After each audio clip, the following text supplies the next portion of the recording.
पूर्व मध्य काल अथवा भक्ति काल। भक्ति काल में भक्ति की विशेष धारा प्रवाहित हुई। बच्चों, भक्ति काल में भक्ति की दो धाराएं प्रवाहित हुई है। एक सगुण भक्ति धारा और दूसरी निर्गुण भक्ति धारा। सगुण भक्ति धारा की भक्ति की दो शाखा, राम भक्ति शाखा और कृष्ण भक्ति शाखा। निर्गुण भक्ति धारा की भक्ति की दो शाखा है, एक ज्ञानाश्रयी शाखा अथवा संत काव्य और दूसरी प्रेमाश्रयी शाखा अथवा सूफी संतों का प्रेम काव्य। बच्चों, सगुण भक्ति धारा की जो दो भक्ति की शाखा है, एक राम भक्ति और कृष्ण भक्ति। इसके पूर्व हमने राम भक्ति शाखा, राम भक्ति का स्वरूप और राम काव्य अथवा साहित्य की विशेषताएं या प्रवृत्तियों का अध्ययन इसके पहले किया था। और अब हमें सगुण भक्ति धारा की भक्ति की दूसरी शाखा, कृष्ण भक्ति शाखा, संत कवि सूरदास। कृष्ण भक्ति शाखा का स्वरूप, कृष्ण भक्ति साहित्य यानी काव्य की प्रवृत्तियां अथवा विशेषताओं का गहराई में जाकर हमें अध्ययन करना होगा। बच्चों, जिस तरह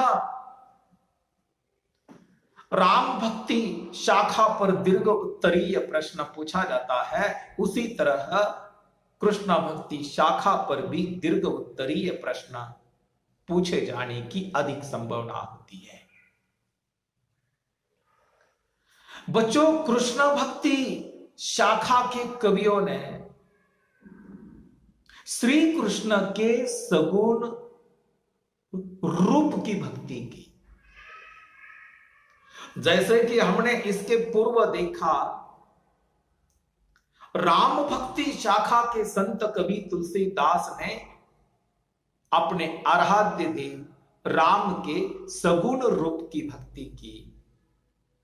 उसी तरह कृष्ण भक्ति शाखा के कवियों ने, संतों ने श्री कृष्ण के सगुण रूप की भक्ति की। यह कृष्ण के सगुण रूप की भक्ति करते समय सभी संत कवियों ने, कृष्ण भक्त कवियों ने पुराण ग्रंथों में प्राप्त या भगवत गीता में प्राप्त कृष्ण कथाओं को लेकर इन कवियों ने अपने कृष्ण को मौलिक रूप में चित्रित किया। अपने आराध्य देव श्री कृष्ण का मौलिक रूप का चित्रण उन्होंने अपने साहित्य में किया, अपने काव्य में किया। परंतु श्री कृष्ण की भक्ति करते समय या श्री कृष्ण के सगुण रूप का वर्णन काव्य में करते समय उन्होंने प्रेम को अत्यधिक महत्व दिया। और यह जो प्रेम है, यह प्रेम राधा और कृष्ण को लेकर वर्णित हुआ है। बच्चों, एक तरफ भक्ति है, दूसरी तरफ प्रेम है।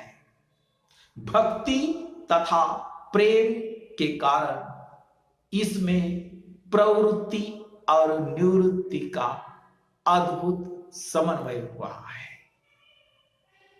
बच्चों, कृष्ण भक्त कभी ईश्वर से अधिक प्रेम, अधिक घनिष्ठता का संबंध स्थापित करना चाहते हैं। इसलिए उनकी भक्ति में दैन्य की अपेक्षा उसमें वात्सल्य भाव या सखा भाव या मित्र भाव या माधुर्य भक्ति हमें दिखाई देती है। बच्चों, वैसे देखा जाए तो कृष्ण भक्ति का उद्देश्य क्या है? कृष्ण भक्ति का उद्देश्य आनंद की प्राप्ति है, श्री कृष्ण के लीलाओं का गुणगान करना है। यानी इन शाखाओं के कृष्ण भक्त कवियों में भक्ति भी दिखाई देती है और प्रेम भी दिखाई देता है। बच्चों, आप लोगों ने बचपन से, जैसे कि आप लोग पाठशाला में होंगे, हाई स्कूल में होंगे या कॉलेज में आए आप लोगों ने श्री कृष्ण के जीवन से संबंधित अनेक कथाएं पढ़ी भी होगी। अपने अध्यापकों के मुंह से उनकी कहानी सुनी होगी, या टीवी पर या मोबाइल पर आप लोगों ने कृष्ण के जीवन से संबंधित अनेक धारावाहिक भी देखी होगी। बच्चों, कृष्ण कथा की जो परंपरा है या कृष्ण भक्ति की जो परंपरा है, यह परंपरा बहुत पुरानी परंपरा है। वल्लभाचार्य से लेकर निम्बार्काचार्य से लेकर विठ्ठलाचार्य से लेकर या सूरदास से लेकर चली आ रही यह कृष्ण कथा की परंपरा है, कृष्ण भक्ति की परंपरा है। कृष्ण भक्ति साहित्य या कृष्ण भक्ति काव्य की विद्वानों ने या इतिहासकारों ने कुल मिलाकर 14 प्रवृत्तियां मानी है या विशेषताएं मानी है। बच्चों, ये कृष्ण काव्य की जो 14 प्रवृत्तियां इतिहासकारों ने मानी है, उन प्रवृत्तियों को एक एक प्रवृत्तियों का गहराई में जाकर हमें अध्ययन करना होगा। इसका कारण मैंने आप लोगों को बता दिया कि यह जो टॉपिक है, यह परीक्षा के लिए दीर्घ उत्तरीय प्रश्न के लिए अत्यंत महत्वपूर्ण होगा। तो चलो बच्चों, कृष्ण काव्य यानी कृष्ण भक्ति साहित्य की पहली प्रवृत्ति है कृष्ण लीला वर्णन। बच्चों, लीला का अर्थ होता है क्रीड़ा, क्रीड़ा का अर्थ होता है खेल। श्री कृष्ण के खेलों का वर्णन। बच्चों, कृष्ण काव्य में श्री कृष्ण के चरित्र के अत्यंत उज्जवल रूप को अपनाया गया। यानी संत कवि सूरदास होंगे, सूरदास ने सूरसागर नामक ग्रंथ की रचना की है। नंददास होंगे, मीराबाई होंगी या और भी कोई कृष्ण भक्त संत कवि है, या कम से कम हम सूरदास के बारे में देखा जाए या सूरदास के काव्य के बारे में देखा जाए तो सूरदास के काव्य में श्री कृष्ण के चरित्र के केवल उज्जवल रूप को अपनाया गया। उज्जवल रूप है कौन सा रूप? श्री कृष्ण के जीवन का एक ऐसा कोमल अंश है, जन्म से लेकर मथुरा गमन तक, मथुरा जाने तक की जो कथा है वह सूरसागर में चित्रित है। यानी भक्ति के साथ साथ इन कवियों ने श्री कृष्ण के लोक रंजनकारी लीलाओं का मुक्त कंठ से गुणगान किया। और बच्चों, लीला का उद्देश्य क्या है कि कृष्ण भक्त कवियों ने श्री कृष्ण की लीलाओं का वर्णन किया? उनका उद्देश्य क्या है? वह अखंड आनंद की प्राप्ति। और इस लीला के उन्होंने अनेक रूप कल्पित किए हैं। श्री कृष्ण की बाल लीलाओं का वर्णन, श्री कृष्ण के वात्सल्यपूर्ण बाल लीलाएं या सखा रूप में लीलाएं या माधुर्य भावपूर्ण लीलाएं इसमें व्यक्त हुई है। बच्चों, आप लोगों ने सुना भी होगा, देखा भी होगा कि ये बाल श्री कृष्ण यशोदा मैया के आंगन में ब्रज में यशोदा मैया के आंगन में आपने नाजुक नाजुक पैरों पर ठुमक ठुमक नाचते हैं, ये उनकी लीलाएं हैं। यशोदा मैया के घर हाथ में माखन लेकर माखन एक हाथ से खाते हैं, मुंह पर लगाते हैं, ये उनकी लीलाएं हैं। ये बाल श्री कृष्ण अपने आंगन में खड़े रहकर तोतली बोली में अपने नंद बाबा को बुलाते हैं, गैयों को बुलाते हैं, ये उनकी लीलाएं है। वात्सल्यपूर्ण लीला है कि यशोदा मां श्री कृष्ण को पालने में झुलाती है, श्री कृष्ण अपनी आंखें मूंद लेते हैं, आंखें बंद कर लेते हैं, कभी कभी आंखें खोल भी देते हैं। ये वात्सल्यपूर्ण लीला है, ये माधुर्य भावपूर्ण लीला है। राधा और कृष्ण, गोपी और कृष्ण की प्रेम लीलाओं का श्रवण, स्मरण, चिंतन एवं गायन ही इन कृष्ण भक्त संत कवियों के काव्य का उद्देश्य रहा है। कवि सूरदास में कृष्ण की प्रेम लीलाओं का अत्यंत विस्तृत वर्णन हमें मिलता है, परंतु एक बात है, सूरदास ने राधा और कृष्ण के प्रेम का वर्णन किया, परंतु उसमें एक संयम है, क्योंकि सूरदास कृष्ण के भक्त है, सूरदास कृष्ण का सखा है, सूरदास कृष्ण से उनका जो संबंध है वह संबंध अनेक रूपों में चित्रित हुआ है। यानी इन कवियों की जो प्रेम वर्णन भी है वह कुछ चुने हुए प्रसंगों तक मर्यादित है, सीमित रह गया है। यमुना तट पर किए हुए कुंजलता उद्यान आदि जो प्रेम प्रसंग है उसी का वर्णन उन्होंने किया है। यानी इससे उस प्रेम में सूक्ष्मता पर लौकिकता आ गई है। यह हो गई कृष्ण भक्ति साहित्य की पहली प्रवृत्ति या पहली विशेषता। बच्चों, कृष्ण काव्य की दूसरी विशेषता है विषय वस्तु में मौलिक निर्माण। कृष्ण कथा का जो विषय है या कृष्ण कथा जो है उसमें मौलिक निर्माण करने का काम कृष्ण भक्त कवियों ने किया, उसे मौलिकता लाने का काम किया, उसमें पवित्रता लाने का काम उन्होंने किया। बच्चों, आपकी जानकारी के लिए बता देता हूं कि हिंदी कृष्ण भक्ति साहित्य की रचना के पूर्व संस्कृत, प्राकृत, अपभ्रंश भाषा में कृष्ण संबंधी काव्य अधिक मात्रा में लिखा गया। यानी हिंदी भाषा में कृष्ण काव्य लिखने से पहले प्राकृत में, संस्कृत में, अपभ्रंश भाषा में अधिक मात्रा में कृष्ण काव्य लिखा गया है।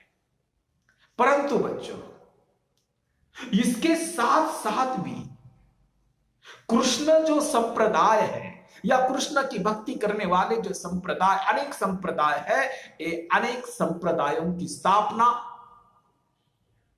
इसके पूर्व भी हुई है। परंतु इस कृष्ण काव्य में कवियों ने अधिकांशतः भागवत पुराण का आधार लिया है। यानी जहां जहां कृष्ण कथा लिखी गई है वहां वहां भागवत पुराण का आधार लिया गया है। कृष्ण भक्ति शाखा के कवियों ने उसमें एक मौलिक निर्मित की है, मौलिक निर्मित की है। उदाहरणार्थ भागवत का, यानी भगवत गीता में श्री कृष्ण का जो वर्णन है वह जो भागवत पुराण कथा लिखने वाले जो भागवतकार है उनके श्री कृष्ण निर्लिप्त है, जबकि हिंदी कवियों ने अपने काव्य में श्री कृष्ण का जो वर्णन किया है वह श्री कृष्ण गोपियों की ओर स्वयं आकर्षित होते हैं और स्वयं सुंदर लीलाएं करके गोपियों का हृदय जीतते हैं। यह मौलिकता है बच्चों। यानी भागवत में, यानी भागवत पुराण में कृष्ण का ब्रह्मत्व और चरित्र का अलौकिकत्व दिखाई देता है। और हिंदी कवियों में अलौकिकता बहुत कम स्थानों पर दिखाई देता है।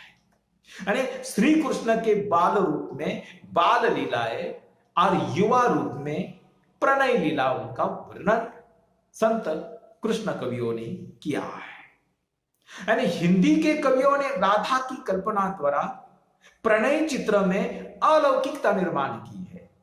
राधा और कृष्ण का जो प्रेम है वह लौकिक नहीं है, वह सामान्य प्रेम नहीं है, वह आम आदमी का प्रेम नहीं है, उसमें अलौकिकता है। अलौकिकता का अर्थ होता है पवित्रता है, उसमें वासना नहीं है। राधा और कृष्ण के प्रेम में शरीर आकर्षण नहीं है, उसमें वासना नहीं है, उसमें आत्मा का विषय है, शरीर का विषय नहीं है, इसीलिए वह अलौकिक प्रेम है।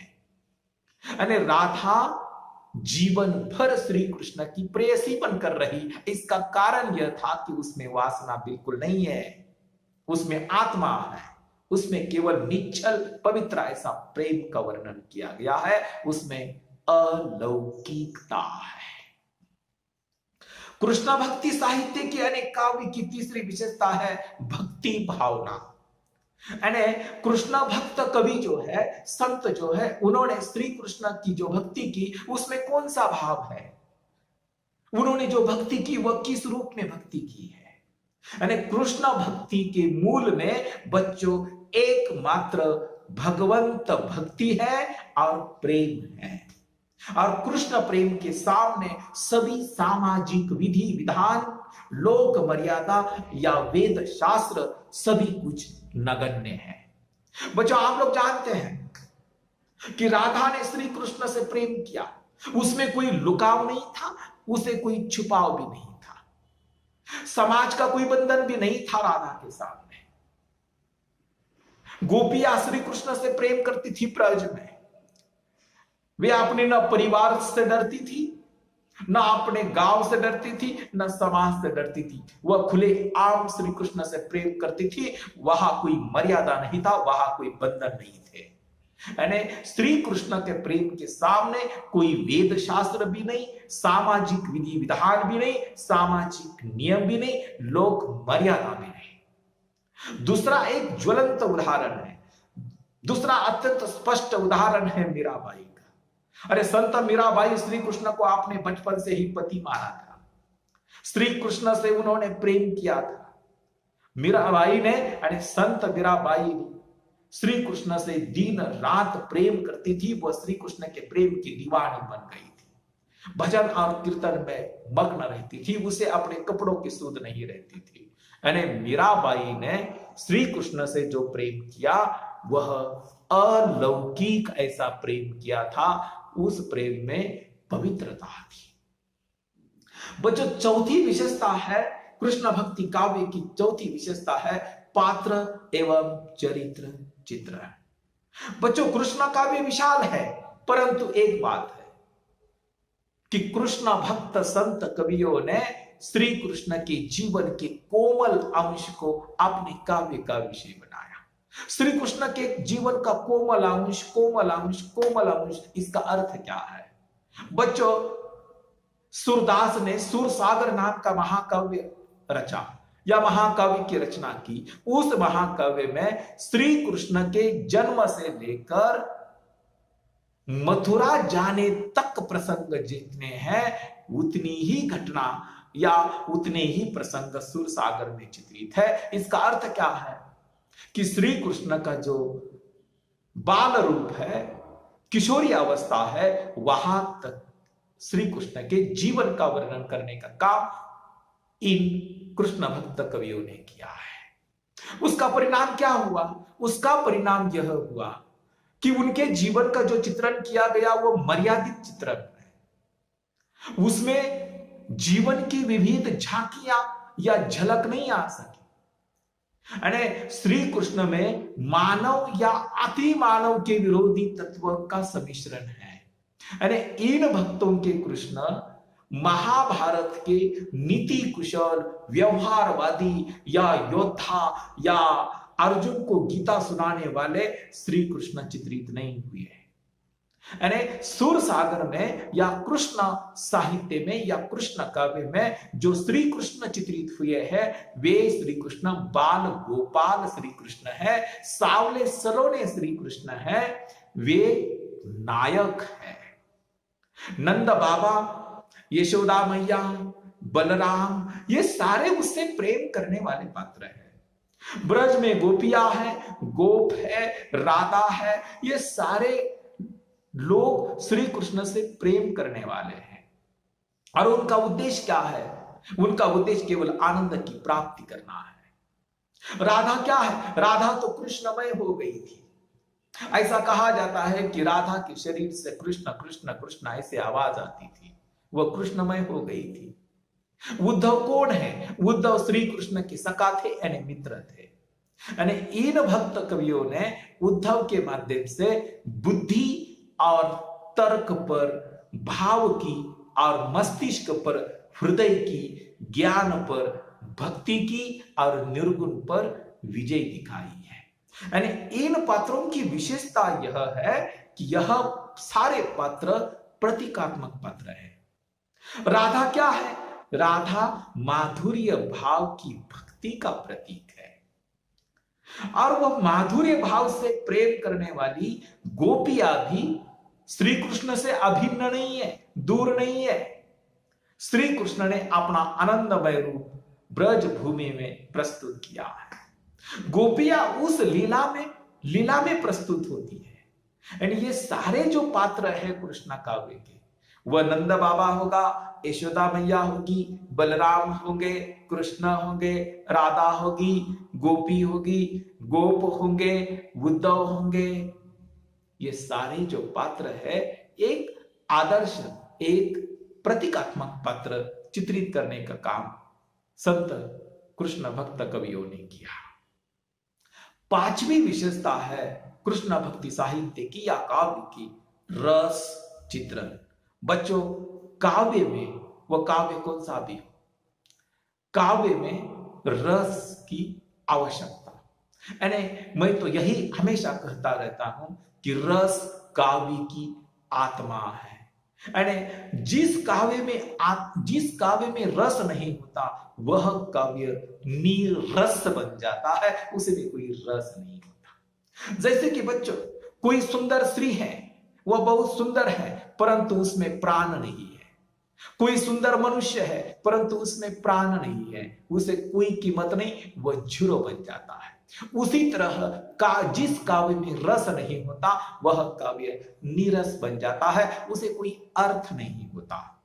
तो बच्चों, ये कृष्ण काव्य ये क्या है? ये भक्ति का काव्य है और कृष्ण काव्य में एक ही रस प्रमुख है, उसे कहा जाता है ब्रज रस अथवा भक्ति रस। यानी रस की दृष्टि से देखा जाए तो इसमें वात्सल्य रस, शांत रस और श्रृंगार रस अपनी उच्च कोटि में विद्यमान है।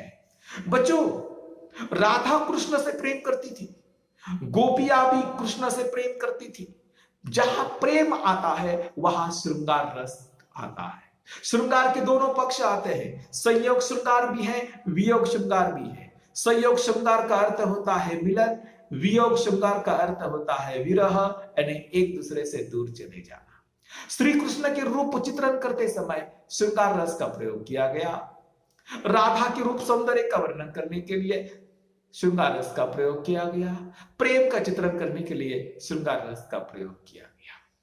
और जिस समय कोई भक्त अपने ईश्वर से, अपने परमात्मा से प्रेम करता है तो उस भक्ति में शांत रस का प्रयोग किया जाता है और उन्होंने किया है।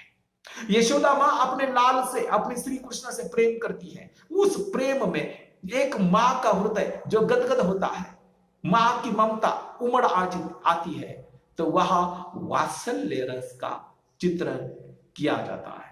बच्चों, संत मीराबाई जैसी जो कवयित्री है, जो संत है, उसके काव्य में अनेक रसों का चित्रण हमें मिलता है। यानी मीराबाई का काव्य ये प्रेम से भरा हुआ काव्य है, उसमें संयोग श्रृंगार और वियोग श्रृंगार भी दिखाई देता है। लेकिन उसमें शांत रस की अभिव्यक्ति अधिक मात्रा में दिखाई देती है।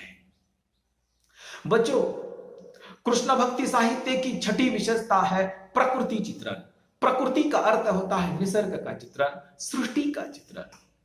बच्चों, भक्तिकालीन कृष्ण काव्य यह भावात्मक काव्य है, उसमें भाव है, उसमें भक्ति का भाव है, उसमें सखा भाव है, उसमें प्रेम भाव है, उसमें माधुर्य भाव है।